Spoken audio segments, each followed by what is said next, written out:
Bonjour à tous, ici Adrien. Aujourd'hui on est le mardi 28 octobre 2025 et ça y est, Fedora Linux 43 est disponible depuis quelques heures.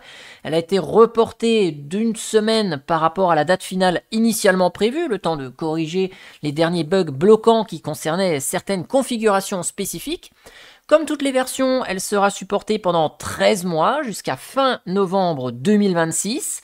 Je vous mettrai dans le descriptif de la vidéo le lien vers l'annonce officielle, tous les liens du Fedora Magazine ainsi que vers le blog de Renault qui vous explique tout ça dans les moindres détails et en français. Comme d'hab, on va voir toutes ces nouveautés en pratique et en machine virtuelle. Je vais faire l'installation avec l'édition KDE qui embarque cette fois-ci le nouvel outil d'installation. Vous vous rappelez, il a été introduit dans la Fedora Workstation 42, l'édition GNOME. Et maintenant, il est présent dans l'édition KDE ainsi que dans toutes les spins. Le temps que KDE se charge, je vous donne une information par rapport à l'installation pour vous dire que l'agencement un peu bizarre avec un PC disposant de l'UEFI plus d'un disque avec le schéma de partitionnement MBR n'est plus supporté à l'installation. Ça ne vous concerne pas dans le cadre des mises à niveau, si vous montez en version de la version 42 à la version 43. Seuls sont supportés une installation de Fedora avec un BIOS Legacy et un disque avec un schéma de partitionnement MBR. Si vous êtes en UEFI, c'est un disque avec un schéma de partitionnement GPT uniquement. Cet outil d'installation, on va le voir, il est en train de se lancer.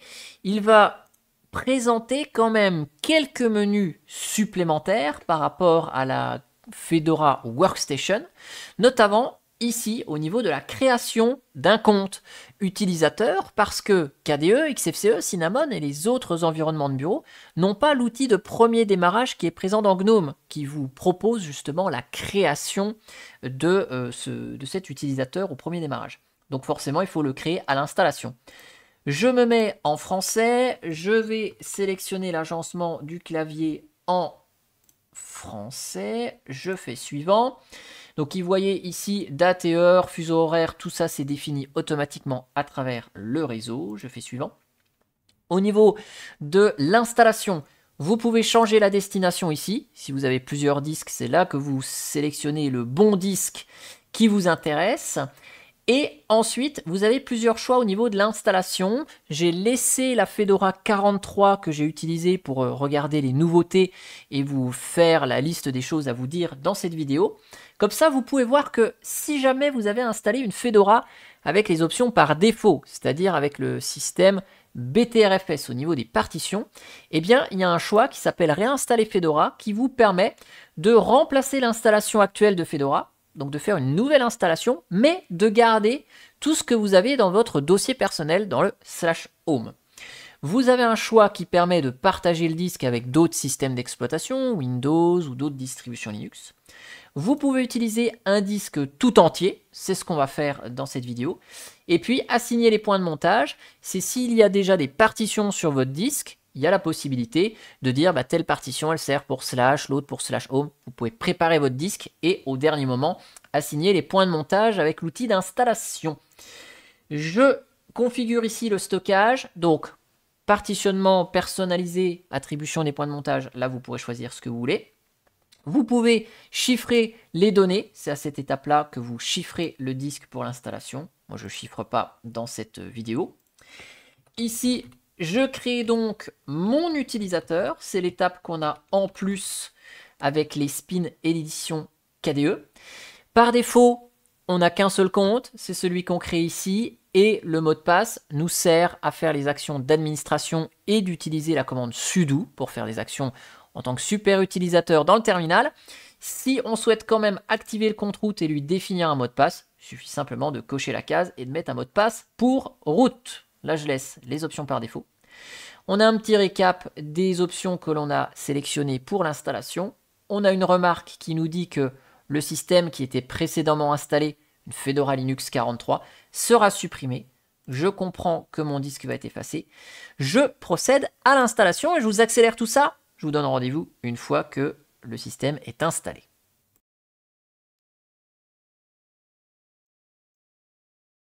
Hop là. Donc le système est installé. Je vais vous parler quelques instants de l'écran de connexion de l'édition KDE. Parce qu'il y a 2-3 petits trucs à dire.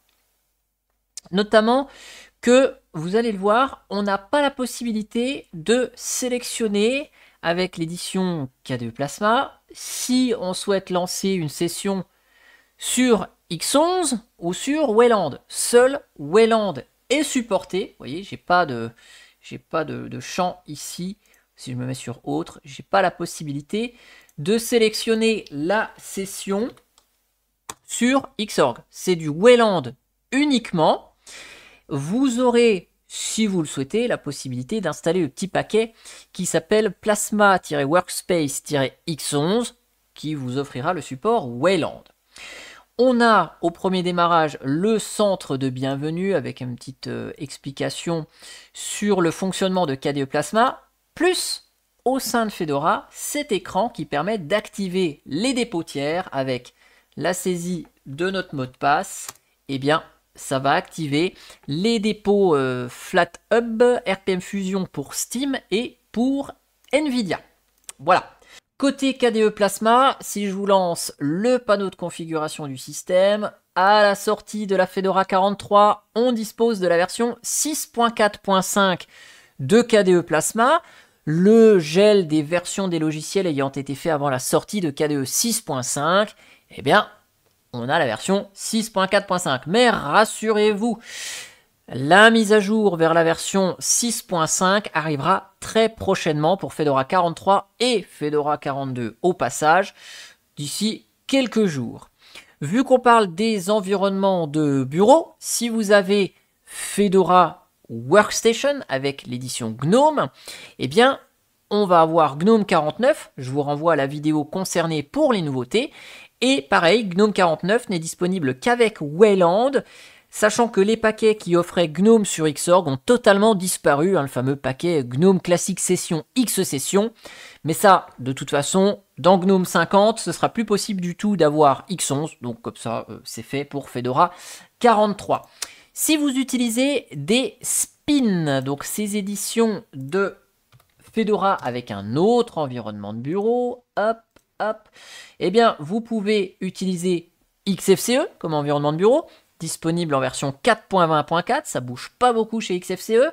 Cinnamon, vous l'avez dans la dernière version, la 6.4.12. Mate, pareil, ça fait du surplace, donc on reste en version 1.28.2. LXQt 2.2.2. Budgie Desktop, ici, vous l'avez en version 10.9.3, ça bouge pas non plus beaucoup chez Budgie Desktop. Et la petite dernière spin, Fedora Cosmic, vous aurez l'environnement de bureau Cosmic 1.0, mais en bêta 1. Donc attention, c'est toujours une version de développement pour l'environnement de bureau. Si on passe aux applications, on retrouve la suite bureautique LibreOffice dans la dernière version, la version 25.8. Et vous voyez, LibreOffice est en anglais. Alors, je vous montre le à propos, version 25.8. Sachez que l'édition KDE a toujours ce petit problème où le pack de langue française n'est pas complètement installé. On n'a pas ça avec l'édition Workstation, où au moment où on invoque LibreOffice, le pack de langue est installé. Donc là, il suffit juste de taper dans Discover French, vous installez le paquet qui s'appelle French, localisation support for French, hein, donc le support de la langue française. Le deuxième, vous n'avez pas besoin, il va s'installer en même temps que le premier. Et à partir de là, si je relance LibreOffice, je reprends Calc, vous allez voir que le pack de langue est installé en français. Sinon, mis à part la suite bureautique, tout était déjà traduit en français. Vous l'avez vu quand j'ai lancé le panneau de configuration de KDE. Le gestionnaire de fichiers, tout est OK. Ça, il n'y a pas de souci de ce côté-là. Pour les versions atomiques, on notera une nouveauté, c'est l'activation des mises à jour automatiques dans la version Kinoite, qui est aussi avec l'environnement de bureau KDE. C'était déjà effectif sur la version Silverblue, donc les pratiques s'harmonisent aussi avec les éditions atomiques. Si je vous lance une console et que je vous fais un petit uname-r, vous voyez qu'on est en présence d'un noyau 6.17, dernière version du noyau Linux qui évoluera au cours du temps et des mises à jour pendant toute la durée de vie de Fedora 43.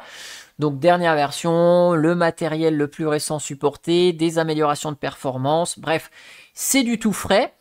En plus de ça, le noyau s'accompagne toujours de fichiers initramfs sur le système, et donc ce petit fichier qui est utilisé lors du démarrage, il est cette fois-ci à partir de Fedora Linux 43 compressé avec l'algorithme ZSTD, ce qui permet un démarrage plus rapide du système et une taille d'installation plus petite de ce fichier. Donc ça, c'est une bonne chose à noter également. Sous le capot, on va retrouver Python dans la version 3.14, dernière version de Python, PHP 8.4, Java avec le OpenJDK en version 25. Donc côté logage, on est comme d'hab sur du tout récent et ça, c'est vraiment cool.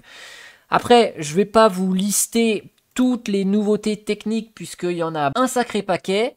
Je vous mettrai dans le descriptif de la vidéo le lien vers cette page qui vous donne tous les changements qui ont été acceptés et qui sont validés dans Fedora Linux 43.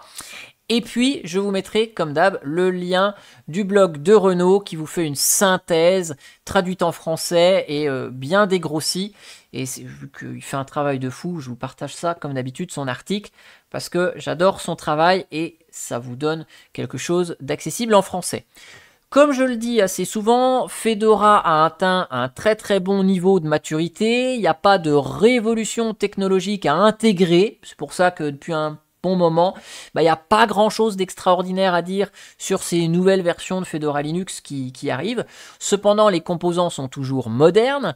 Fedora maintient toujours sa politique de nouvelles versions une fois tous les 6 mois, rafraîchit les logiciels, les environnements de bureau, tout ce qu'il y a dedans. Donc ça, c'est toujours bon à prendre. Comme d'hab, la mise à jour, elle est disponible et proposée pour les utilisateurs de Fedora Linux 42 et 41 depuis soit Discover, vous avez un petit bandeau qui s'affiche ici vous disant qu'il y a une nouvelle version de Fedora Linux si vous voulez basculer dessus.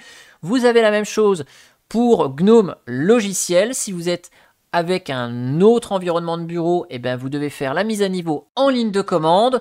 À titre perso, sur mon PC fixe, je suis déjà sur Fedora Linux 43.